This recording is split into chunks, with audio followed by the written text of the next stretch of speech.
Subscribe कीजिए हमारे YouTube channel Islamic world को और इस बेल आइकन को दबाना ना भूलिए हर रोज नया इस्लामिक वीडियो देखने के लिए। शुक्रिया। दोस्तों, मदीना शरीफ की गली गली चप्पा चप्पा मुसलमानों के लिए बहुत मुकद्दस है, क्योंकि अल्लाह के प्यारे नबी हज़रत मोहम्मद सल्लल्लाहु अलैहि वसल्लम जिस गली और जिस मोहल्ले से गुजरे फिर वो जगह कोई आम जगह नहीं हो सकती है।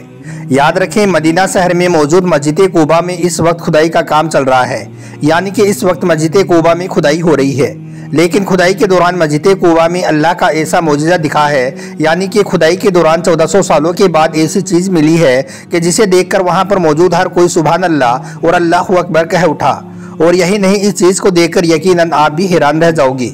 इसलिए आज का यह वीडियो आप सभी के लिए बहुत खास है, आप इसको आखिर तक ज़रूर देखें। और सबसे पहले प्यारे नबी की मोहब्बत में आप इस वीडियो को दिल से एक लाइक ज़रूर कर दें और मेहरबानी करके इसे शेयर भी कर दें, ताकि और भी लोगों के पास में यह वीडियो पहुंच जाए। तो चलिए दोस्तों, शुरू करते हैं। दोस्तों, जो चीज़ इस वक्त मस्जिद कूबा में खुदाई के दौरान मिली है, उसे देखकर इंसान यह मानने पर मजबूर हो जाता है कि अल्लाह जो चाहे कर सकता है, उसके आगे कोई भी चीज़ नामुमकिन नहीं है। याद रखें, मस्जिद कूबा मदीना शहर में कायम होने वाली पहली मस्जिद है, जबकि दुनिया में तामीर होने वाली तीसरी बड़ी मस्जिद है।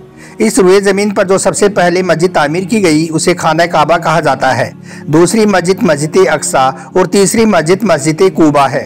सऊदी हुकूमत इस जगह को अब बहुत खूबसूरत बनाने जा रही है। यही वजह है कि इस वक्त मस्जिद कूबा के आसपास में बेशुमार मजदूर काम पर लगे हुए हैं। इसके अलावा इस मस्जिद की अहमियत इस वजह से भी बहुत खास है कि जो शख्स मदीना में जाकर इस जगह पर 2 रकात नफिल अदा कर लेता है तो उसे एक उम्रा करने का सवाब मिलता है।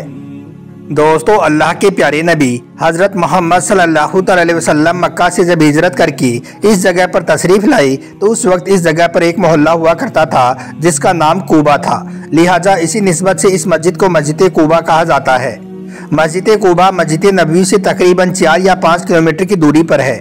इस जगह पर अंसार के बेशुमार घर मौजूद थे, जिन्होंने इस्लाम की खातिर अपना सब कुछ कुर्बान कर दिया था।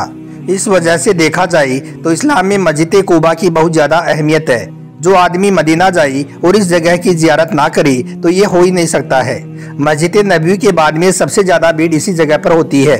इस बस्ती के लोगों को जब इस बात का पता चला कि अल्लाह के प्यारे नबी मदीना तशरीफ़ लाने वाले हैं, तो यह लोग सुबह सुबह ही आपके इस्तकबाल के लिए इस जगह पर पहुंच जाते, फिर दोपहर तक आपका इंतज़ार करते रहते। लेकिन फिर जब धूप निकल जाती तो यह लोग वापस अपने घर को चले जाते। इधर अल्लाह के प्यारे नबी मक्का में इस्लाम की तबलीग कर रही थी, तो उस वक्त पूरी अरब में यह बात फैल गई थी कि मक्का में एक ऐसा शख्स आया है जिन्होंने नबूवत का दावा किया है।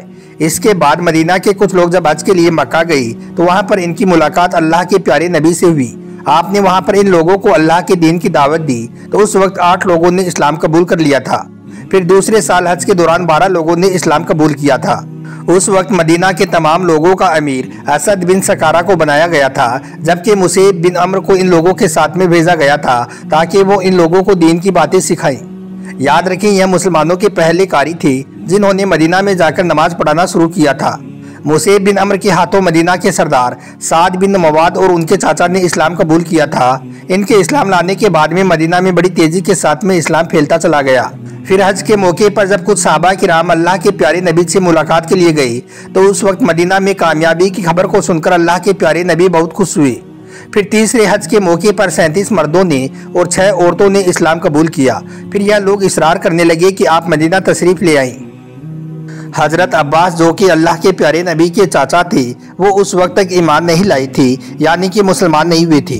वो कहने लगे कि तुम लोग अल्लाह के नबी से वही वादा करना जिसको तुम पूरा कर सको, वरना कोई भी वादा मत करना। इसके बाद तमाम लोगों ने अपना वादा पूरा करने का अहद कर लिया। फिर अल्लाह के प्यारे नबी ने फरमाया कि एक अल्लाह की इबादत करो, उसके साथ में किसी और को शरीक मत ठहराओ। यह सुनकर एक अंसारी पूछने लगी, अगर हम ऐसा करेंगे तो हमें क्या मिलेगा? तो आपने फरमाया कि इसके बदले में तुम्हें जन्नत मिलेगी। यह सुनकर वहाँ पर मौजूद तमाम लोग बोल उठे कि यह तो नफ़े का सौदा है, हम इसको जाया नहीं होने देंगे। दोस्तों, इसके बाद कूबा के लोग अल्लाह के नबी का इंतज़ार करते रहे। फिर जब एक दिन अल्लाह के नबी इस जगह पर पहुंचे तो सबसे पहले आपको एक यहूदी ने देखा। वो जोर जोर से पुकार कर कहने लगा, ए कूबा के लोगों, तुम्हारी किस्मत जाग उठी है, जिस नबी का तुम्हें इंतजार था वो आ गई है। फिर कूबा की गलियों में अल्लाहु अकबर के नारे बुलंद हो गई। यह सुनकर हर शख्स प्यारे नबी का दीदार करने के लिए अपने घर से निकलकर दौड़ पड़ा। कूबा में हर तरफ लोग ही लोग नजर आने लगे। इतने में हजरत अबू बकर सिद्दीक एक बाग से अल्लाह के प्यारे नबी को साथ लेकर बाहर निकले। उन्होंने एक चादर के जरिए से अल्लाह के नबी पर साया किया हुआ था। यह देखकर कूबा के लोगों को पता चल गया कि इनमें से मोहम्मद कौन है। यह मस्जिद इस्लाम में इसलिए भी बहुत ज़्यादा खास है क्योंकि इस मस्जिद का पहला पत्थर अल्लाह के प्यारे नबी ने अपने मुबारक हाथों से रखा था। इसके बाद हज़रत अबू बकर सिद्दीक और हज़रत उमर ने एक एक पत्थर लगाया। फिर अल्लाह के प्यारे नबी ने बनु उमर बिन औफ के घर में क़ियाम किया। यह मस्जिद कलसुम बिन अदम की ज़मीन पर तामीर की गई है। आपको इस मस्जिद से बहुत ज़्यादा मोहब्बत थी। आप हर रोज़ मस्जिद नबवी से इस जगह पर कभी पैदल तो कभी सवारी पर आकर 2 रकात नफिल अदा करते थे। मगर दोस्तों, इस वक्त मस्जिद कूबा में खुदाई का काम चल रहा है। सऊदी हुकूमत को इस खुदाई में 1400 साल पुराना एक कुआं मिला है। हम आपको यह भी बता दें कि इससे पहले सऊदी हुकूमत ने इस कुएं को ढूंढने की बहुत कोशिश की थी, मगर उनको आज तक यह कुआं नहीं मिल सका था। सऊदी हुकूमत इस कुएं को इस वजह से खोज रही थी क्योंकि इस कुएं में अल्लाह के प्यारे नबी की एक मुबारक अंगूठी मौजूद है। इस कुएं को बेरे एरिस कहा जाता है। सऊदी हुकूमत ने मस्जिद कूबा के चप्पे चप्पे में खुदाई करवाई थी ताकि इस कुएं को ढूंढा जा सके, मगर सऊदी हुकूमत को हर बार नाकामी ही हाथ लगी। लेकिन अब अचानक से इस कुएं का मिल जाना यकीनन यह अल्लाह का एक बहुत बड़ा मौजिज़ा है, क्योंकि अल्लाह के प्यारे नबी की अंगूठी इसी कुएं में मौजूद है जिस पर प्यारे नबी का इसमें गिरामी भी लिखा हुआ है। याद रखें, जब अल्लाह के प्यारे नबी इस दुनिया से रुखसत हुए थे तो इसके बाद यह अंगूठी हज़रत अबू बकर सिद्दीक के पास में चली गई थी। वो इस अंगूठी के जरिए से मोहर लगाते थे। इसके बाद यह अंगूठी हज़रत उमर फारूक के पास में चली गई। उन्होंने भी इसी अंगूठी के जरिए से ही मोहर लगाई थी। फिर जब हज़रत उस्मान गनी का दौर शुरू हुआ तो फिर यह अंगूठी इस कुएं में गिर गई थी, जिसके बाद मुसलमान एक दूसरे के दुश्मन बनते चले गए। याद रखिए, मस्जिद कूबा में यह कुआं एक यहूदी का था जिसका नाम अरीस था। इस वजह से इस कुएं को बेरे अरीस कहा जाने लगा। जब अल्लाह के प्यारे नबी मदीना में तशरीफ लाई थी तो उस वक्त इस कुएं का पानी बहुत ज़्यादा खारा था, मगर फिर अल्लाह के प्यारे नबी ने अपना लुआबी दहन इसमें डाला, जिससे इस कुएं का खारा पानी मीठा हो गया था। अल्लाह के प्यारे नबी मक्का से मदीना तशरीफ लाई तो इसी कुएं के करीब आपका आना हुआ। फिर जब मस्जिद कूबा की तामीर होने लगी तो इसी कुएं के पानी से गारा तैयार किया गया। इसके अलावा जब अल्लाह के प्यारे नबी पर जादू किया गया था तो उस वक्त आपके कुछ बाल और कंघी भी इसी कुएं के एक पत्थर के नीचे रख दिए गए थे। इसके अलावा उस यहूदी ने अल्लाह के प्यारे नबी का एक पुतला भी तैयार किया था जिसमें सुइयां चुभो दी गई थी। फिर जब अल्लाह के प्यारे नबी की हालत खराब होने लगी तो अल्लाह ने फरिश्तों के जरिए से आपको उस यहूदी की चाल से आगाह किया। फिर सहाबा किराम इस कुएं के अंदर दाखिल हुए और उन तमाम चीज़ों को कुएं से बाहर निकाला।